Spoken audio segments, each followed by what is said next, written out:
welcome back to the channel. So this is, as promised, the second part of the gotcha day. So we finished off in Suffolk driving around with Laurie's Jupiter fire appliance, and then it was time to head off back to Essex, where we were going to take Dennis for his restoration place. So these two war horses said goodbye to each other and we set off on the road. What was good about this location where we met up with Jupiter was it was private ground, so I was actually able to have the first chance of actually driving the truck myself. I don't have a class 2 license, something I've got to look into, so any recommendations out there for training, please just drop a note in the comments section.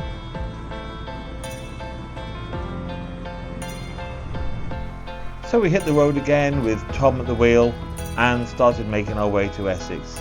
And what Tom said to me was it was actually great to be in a fire appliance that can actually hit the speed for this kind of vehicle. It can actually do 60 miles an hour reasonably comfortably, which is great news for actually getting it to events and shows, which is the ultimate plan for this vehicle. Still noticing a few issues with the truck. As you can see, only one brake light working, we had no reversing lights on it, so it was tricky. It was only something we noticed actually when we got back and watched the videos that we realised it had only the one brake light, which is obviously not something we should have been on the road with, but it wasn't something we were aware of. So Dennis made his way all the way down the A140 off to Essex. But what was really comforting to see was just how clean Dennis was running. As you can see, really just no smoke coming out of him whatsoever. So an absolute fantastic engine. Only done 24,000 miles, so running sweet as a nut.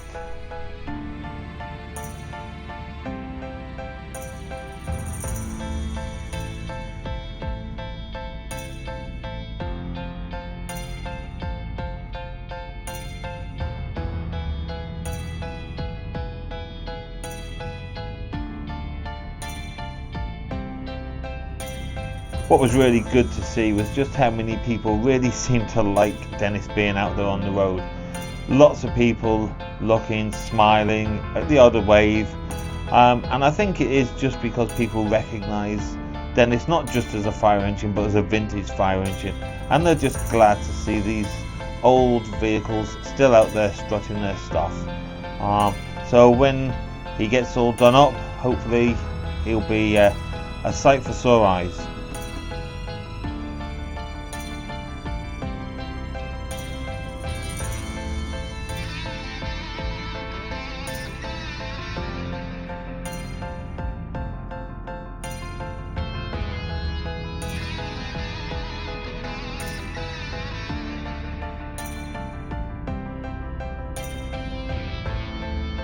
At no point did Dennis look to put one foot wrong. Absolute smooth as anything, just driving down the road. Really gives you a lot of confidence to think that Dennis really is going to be a good vehicle.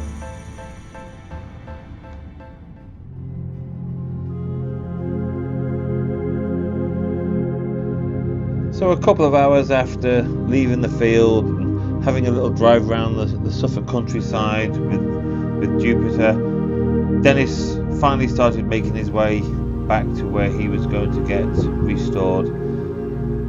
And what a sight it was to watch him driving down the final lane to the property.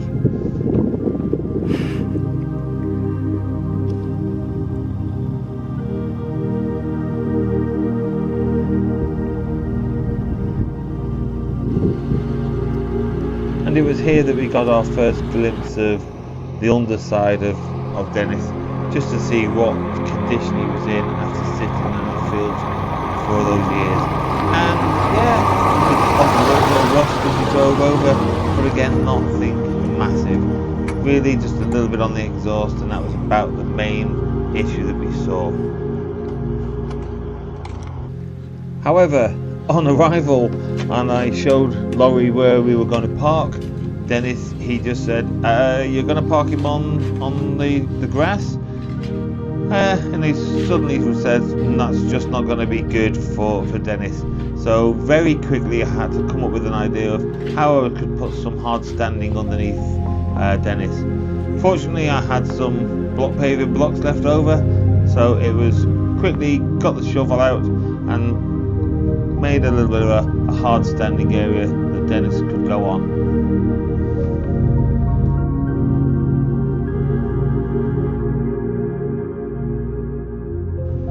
Certainly wasn't something I was expecting to have to do as soon as we got back with Dennis, but it just goes to show that when you do take on a project like this, there are always going to be the odd curveball that's going to come in, a little challenge, something you just were not expecting. Now obviously I was expecting it to be specifically actually on the vehicle, but this is just, as I said, an example of the kind of things you have to be able to do and be ready to do and prepared to do.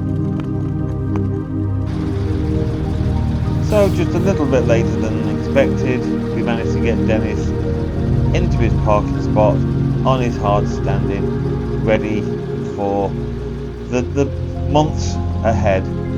I have been thinking about how long I'm expecting this to take. This is going to be a labour of love.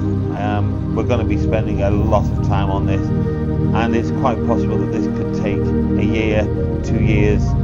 It's always going to be something to do with him, but it's certainly going to make some big ingress into his improvement over the first few months, before we have to start looking at something to store him over winter.